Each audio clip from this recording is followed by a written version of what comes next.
ঠিক আছে এবারে সুরা ক্লাসে আমরা দেখছিলেন হ্যাঁ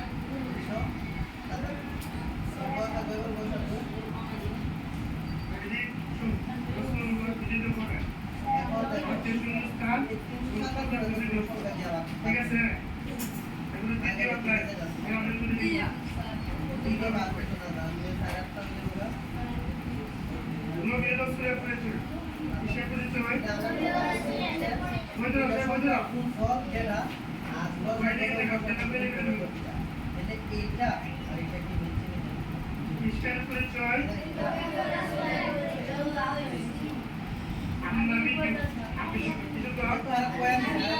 প্রমাণ করে দেখায়